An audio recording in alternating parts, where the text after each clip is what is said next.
Foremost is to say that today is a great day for the Outspan Global University. As you know, we were here to give the interim letters, and we are really proud of what the Outspan people have done.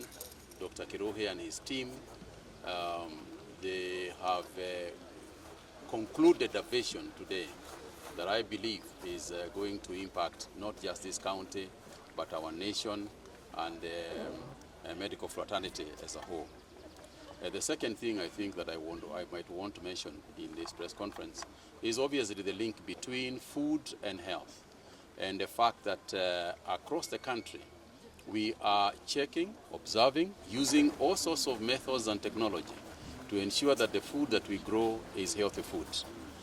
As you know, we have banned about 77 pesticides.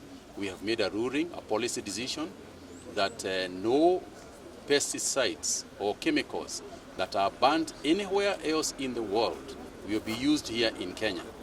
And that is something that we have stuck to and something that we are doing. At the same time, we have had engagements with the pyrethrum processors of pyrethrum products, so that they can replace the chemical products with organic products that we are going to produce. So that means that at agriculture, we are also conscious of what people are going to eat, and we will take every measure necessary to ensure that what people eat is produced as much as possible organically and as much as possible using our own indigenous knowledge.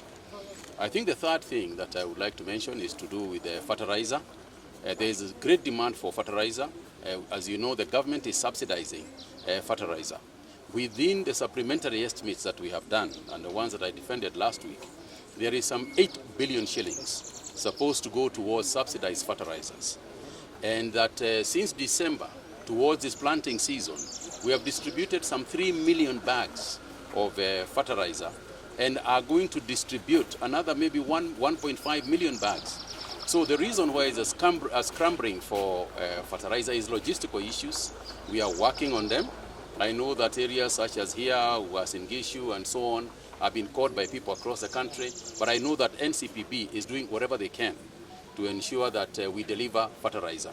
We don't have a shortage of fertilizer in the country. Let me first of all clarify that. The suppliers of fertilizer have fertilizer.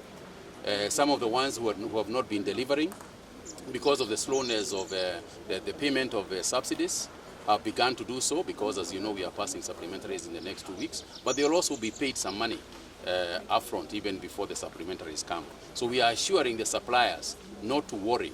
They'll get their money, but we are also assuring the farmers not to worry. We have enough fertilizer. But what we want to do is to ensure that they get it in good time.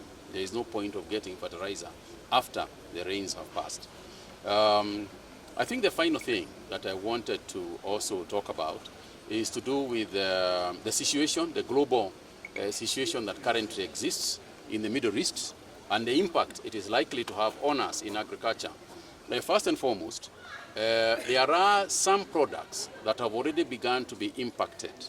For example, we sent to the Middle East about 300 million shillings worth of meat and animal products every week. And that is obviously something we have to think about, particularly the products that we have been selling, food products that we have been selling to Iran. That has obviously been impacted. As you know, we also have our distribution point for tea in Dubai. The DMCC in Dubai is where we mix some of our teas, particularly for some of the Middle East countries. However, we have also taken measures to ensure that we are looking elsewhere. For example, when it comes to the meat market, to the goats and meat and so on, there is also alternative markets that have arisen, as a result of the same situation. So we believe that we will be able to cater for other markets and replace the markets that are currently in conflict. All in all, nobody can escape, a situation such as this one. The issue is what measures we can take to mitigate against negative impacts in our economy and impacts particularly in our agricultural sector. We are working around the clock. We have a team within the government that is assessing. Our Ministry of Foreign Affairs is deeply involved in this. So we are confident that we can get out of it in as good a shape as we can. I can't give you any assurance. I don't think anybody can give you any assurance given the situation that is there, that is so fluid that nobody can predict what is going to happen tomorrow. However, you must remember that we have not been exporting tea to Iran over the last maybe 2 years. So it is not as if, you know, the situation as far as tea is concerned is impacted by that particular conflict in that particular country. The problem is not that. The problem is elsewhere, and things like logistical issues, and obviously things like transportation. This is where the impact is likely to be. We do not see a lot of our agricultural products markets, you know, very badly affected, as it were. And don't forget that we don't really have a lot of goods going through the Strait of Hormuz. You know, on the contrary, our goods are actually more on the Red Sea than they are on the Strait of Hormuz. But it will certainly have some impact, which we are assessing and obviously resolving at the same time. We cannot simply sit back and wait for events to happen around us. We have to take steps to mitigate the impact on our farmers. Thank you very much.